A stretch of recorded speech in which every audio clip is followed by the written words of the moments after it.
Assalamualaikum warahmatullahi wabarakatuh. Perkenalkan, nama saya Muhammad Jan Mauladi dengan NIM 180700. Saya berasal dari Universitas Pendidikan Universitas Pendidikan Indonesia dengan prodi Pendidikan Teknik Mesin. Di sini saya akan melakukan presentasi pada resume teknik pengecoran logam, yaitu foundry practice.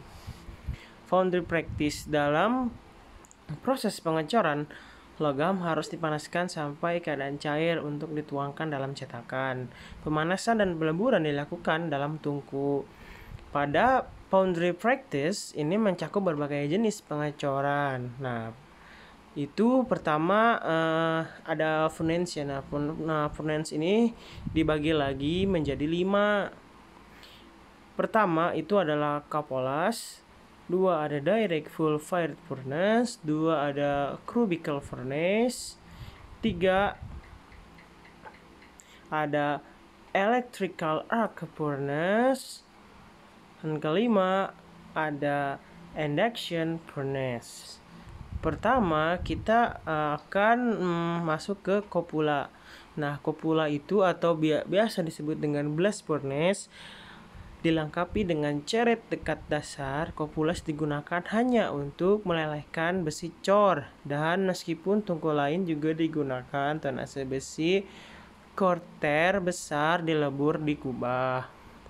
Terdiri dari cangkang besar yang terbuat dari plat baja yang dilapisi dengan refraktori.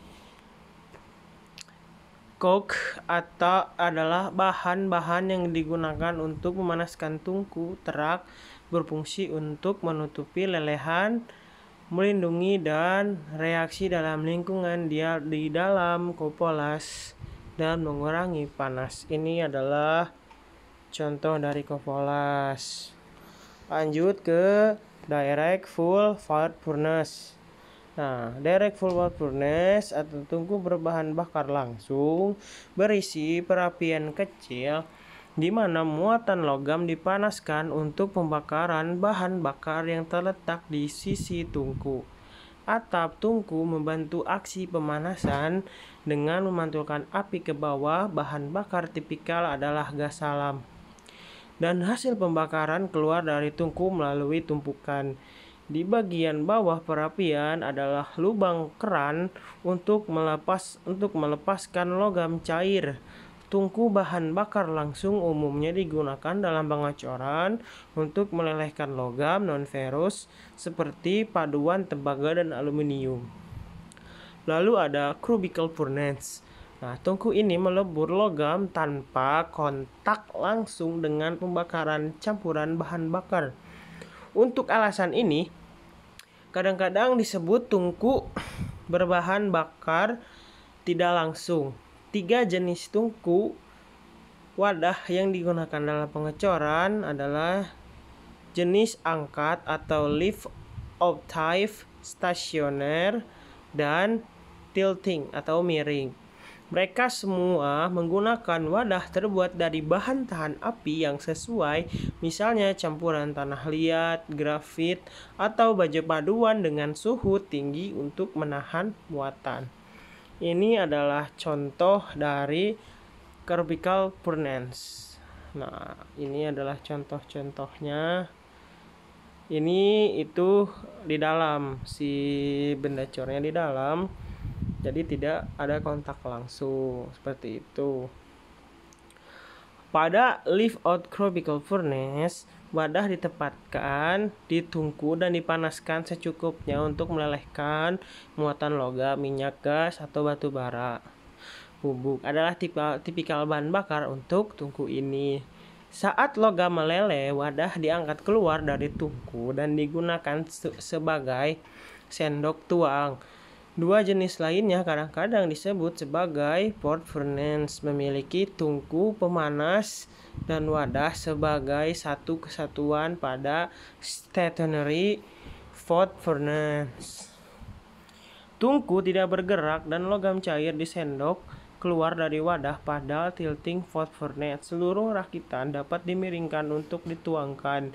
Digunakan untuk tungku yang dapat menghancurkan logam non-ferrous seperti perunggu, kuningan, paduan, seng, aluminium.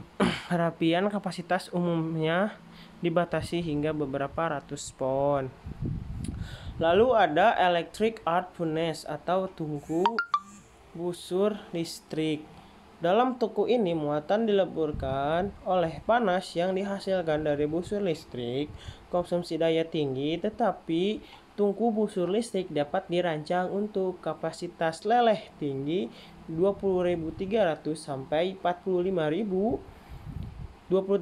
sampai 45.000 kg per jam atau 2,5 sampai 25 sampai 50 ton per jam, dan terutama digunakan untuk pengecoran baja. Lalu ada induction furnace. Nah, yang kelima ini sebuah tungku induksi menggunakan arus bolak-balik yang melewati sebuah koil untuk mengembangkan medan magnet dalam logam yang menyebabkan arus induksi yang dihasilkan oleh panas cepat dan peleburan logam. Medan elektromagnetik menyebabkan terjadinya aksi pencampuran pada logam cair. Semua ini menghasilkan logam cair dengan kualitas dan kemurnian tinggi. Serta induksi tungku digunakan untuk hampir aplikasi umum dalam pekerjaan pengecoran. Pemilihan jenis tungku yang paling tepat bergantung pada faktor-faktor seperti ini. Pertama, 1. Pengecoran paduan. 2. Suhu leleh dan penuangannya. 3. Persyaratan kapasitas tungku. 5. Biaya investasi, operasi, dan pemeliharaan. 5. Pertimbangan pencernaan lingkungan.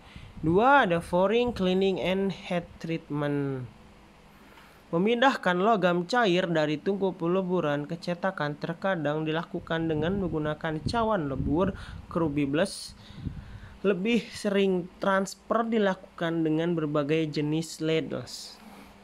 Ladles kayu menerima logam dari tungku dan kemudian penuangannya yang aman ke dalam cetakan. 2 ladles besar diilustrasikan pada gambar 11.21. Nah, ini adalah ladles. 1. Untuk menangani volume besar logam cair menggunakan overhead crane. Yang lainnya 2 main ladle untuk secara manual memindahkan dan menuangkannya lebih sedikit. Salah satu masalah dalam penuangan adalah logam cair yang teroksidasi dan dapat dimasukkan ke dalam cetakan menyebabkan pengecoran rusak, sehingga perlu adanya tindakan yang diambil untuk minimalisir masuknya oksida ke dalam cetakan selama penuangan. Filter terkadang digunakan untuk menangkap oksida dan pengotor lainnya ketika logam dituang dari cerat, dan flux yang digunakan untuk menutupi logam cair untuk memperlambat oksidasi. Selain LED telah dirancang untuk menuangkan logam. Langkah-langkah ini setelah pengecoran, pengeras, dan dikeluarkan dari cetakan, sejumlah langkah-langkah tambahan biasanya diperlakukan. Pertama, pemangkasan atau trimming. Kedua, melapis inti atau removing the core. 3. Pembersihan permukaan, surface cleaning. 4. Itu ada inspection. 5. Perbaikan, repair jika diperlukan. Dan 6. Itu adalah heat treatment. Langkah 1 sampai 5 secara bersama-sama disebut dengan pekerjaan pengecoran sebagai cleaning. Trimming melibatkan penghilangan spruce, runner, riser, perpisahan plate, sirip, caplet, dan logam lebih lainnya. Pembersihan permukaan paling penting dalam kasus pengecoran pasir di berbagai metode pengecoran, terutama proses cetakan permanen. Langkah ini dapat dihindari. Pembersihan permukaan melibatkan pembuangan pasir dari permukaan untuk membersihkan permukaan, termasuk tumbling, air blasting dengan pasir kasar atau metal shoot, sikat, kawat, buffing, dan pengawetan kimiawi. Cacat mungkin terjadi dalam pengecoran dan inspeksi diperlukan untuk mendeteksi kebenarannya.